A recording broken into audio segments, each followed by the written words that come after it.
कल मैंने एक वीडियो बनाया था best test series for NEET 2024 जिसमें मैंने केयरफुली जितने भी अवेलेबल ऑप्शंस है, जितने भी इंस्टीट्यूट्स के टेस्ट सीरीज हैं, उसको एनालाइज करके एक डिटेल रिपोर्ट आपके साथ शेयर किया था कि किस इंस्टीट्यूट का टेस्ट सीरीज आपको अटेम्प्ट करना चाहिए। और जो बच्चे टेस्ट सीरीज नहीं खरीद पा रहे हैं उनके लिए फ्री रिसोर्सेज के बारे में भी बताया था।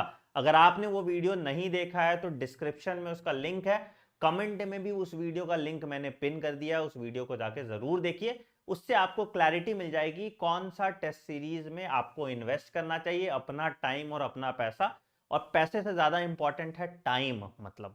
ठीक है, आज के वीडियो में हम बात करेंगे बेटा कि आप अभी किसी टेस्ट सीरीज आपने दिया होगा या आपके मॉक टेस्ट के नंबर बिल्कुल नहीं बढ़ रहे, या अगर आपने टेस्ट सीरीज अभी तक नहीं भी दिया है तो कैसे आप जब टेस्ट सीरीज दें तो किन बातों का ध्यान रखें। पर वीडियो शुरू करने से पहले मैं एक इंपॉर्टेंट अनाउंसमेंट बता दूं। मैं रोज ये बात बोल रहा हूं, मैं आपको प्रिपेयर कर रहा हूं बेटा। 2 अक्टूबर से हमारी वन शॉट सीरीज स्टार्ट हो रही है फिजिक्स केमिस्ट्री बायोलॉजी की। कल अक्टूबर का डिटेल प्लान मैं शेयर कर दूंगा, तो अगर आप इस चैनल पे नए हैं तो इस चैनल को सब्सक्राइब कर लीजिए और बेल आइकन दबा दीजिए। चलिए, इस वीडियो को हमने 3 पार्ट में डिवाइड किया है। पहला पार्ट, मॉक टेस्ट आपको अटेम्प्ट कैसे करना है। दूसरा पार्ट, मॉक टेस्ट आपको एनालाइज कैसे करना है।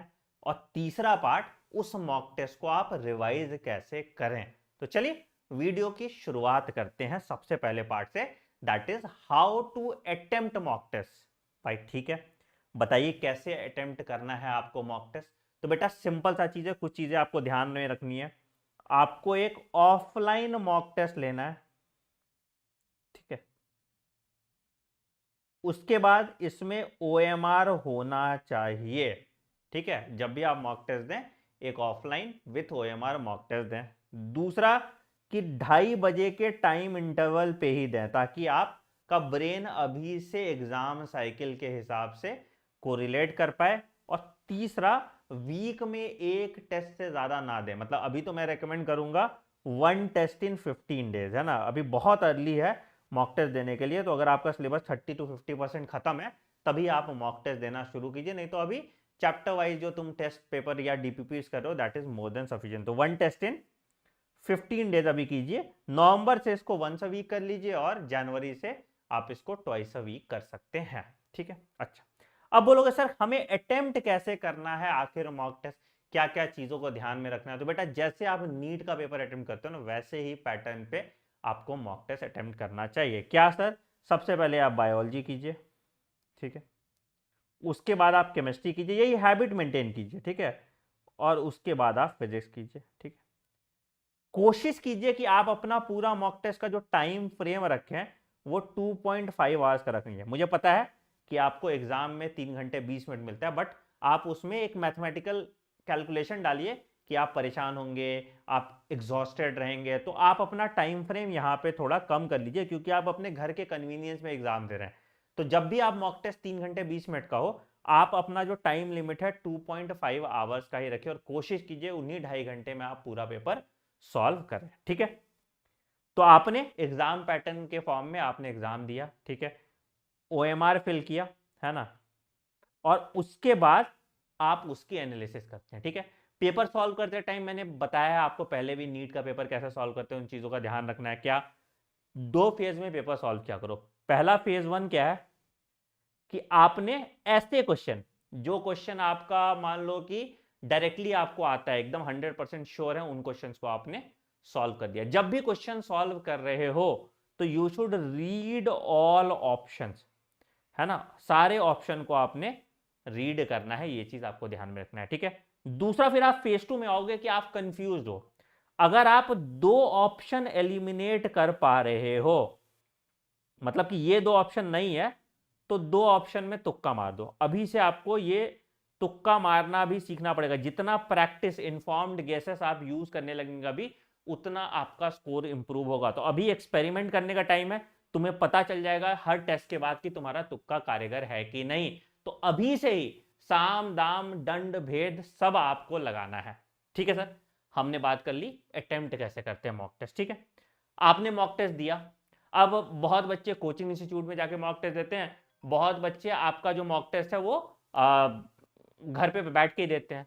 तो दो चीज है कि भाई या तो आप कोचिंग इंस्टीट्यूट में दे रहे हो तो आपको मार्क्स मिल गया, बट फिर भी जो भी पेपर है आप मॉक टेस्ट का पेपर लो और उसकी करेक्शन खुद से लगाओ।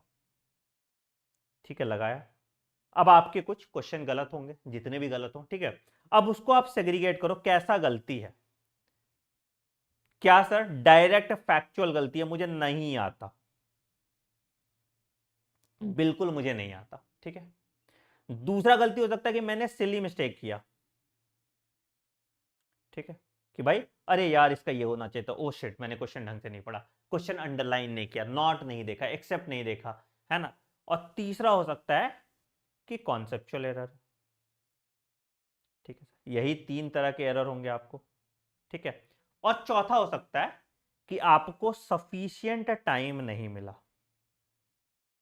सफिशिएंट टाइम नहीं मिला मतलब प्रॉब्लम या आपकी स्पीड में है, ठीक है सर।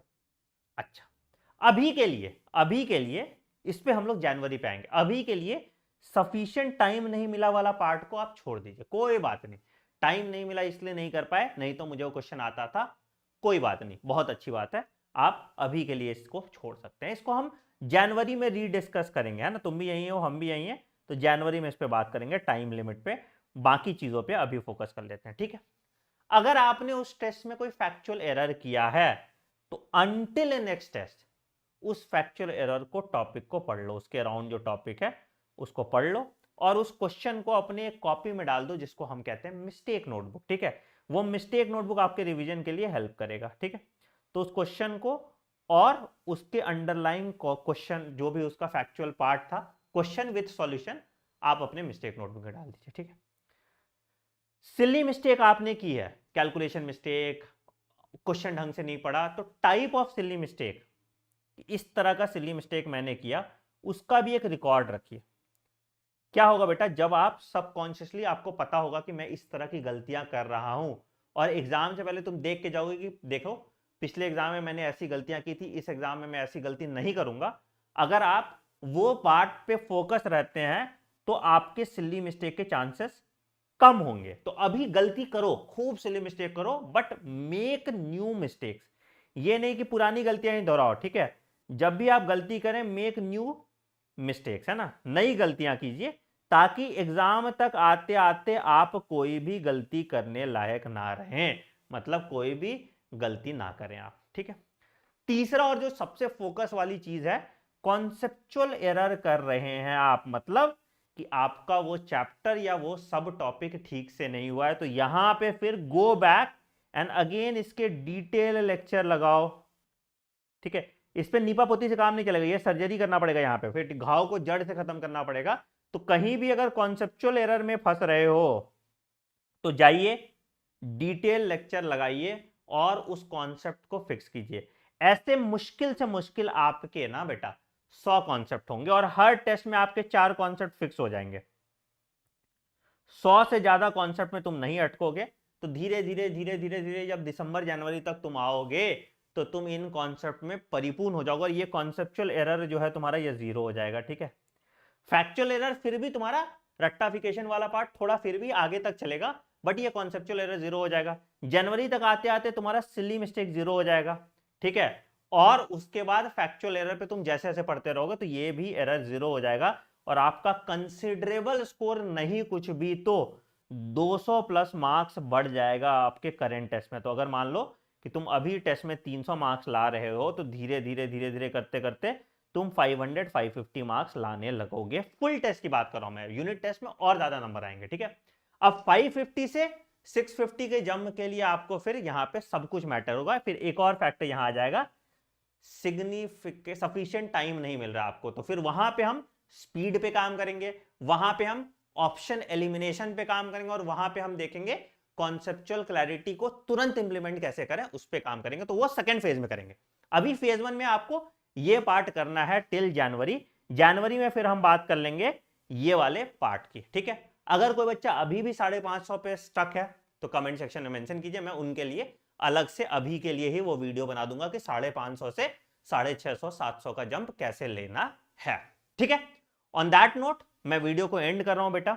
आपको मैं कुछ सैंपल फ्री टेस्ट, अभी जो कि आप टेस्ट दे पाए, कुछ फ्री टेस्ट मैं अपने टेलीग्राम चैनल t.me/anandmani001 पे शेयर करता हूं, ठीक है। इसको हम लोग डायग्नोस्टिक टेस्ट बोलेंगे। और ये टेस्ट क्या करेगा, ये टेस्ट आपको अभी प्री इवैल्यूएशन कर लेगा आपका, कि आपके चलो 100 नंबर ही आ रहे, कोई बात नहीं, आपके 50 ही आ रहे, कोई बात नहीं, और हर मंथ आप एक फुल टेस्ट देके देखिए कि क्या आपका नंबर हर महीने 100 नंबर कम से कम बढ़ रहा है।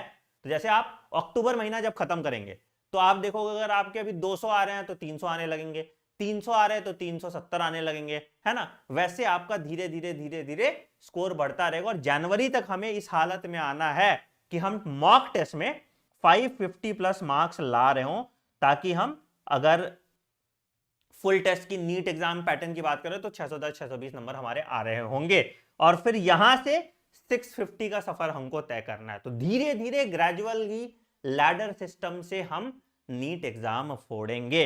2 अक्टूबर वाले कोर्स के लिए रेडी हो तो मैं रोज तुम्हें डलवा रहा हूं कमेंट सेक्शन में, sprint ready sprint ready sprint ready.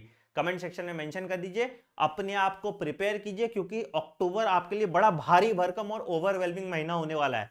कल मैं अक्टूबर स्टडी प्लान आपको डिटेल से बता दूंगा, ठीक है। On that note I am ending video पसंद है वीडियो को लाइक कीजिएगा, चैनल को सब्सक्राइब कीजिए, बेल आइकन दबा दीजिए ताकि आप कोई नोटिफिकेशन मिस ना करें। मिलते हैं अगले वीडियो में, take care, bye bye and have a great day, thank you.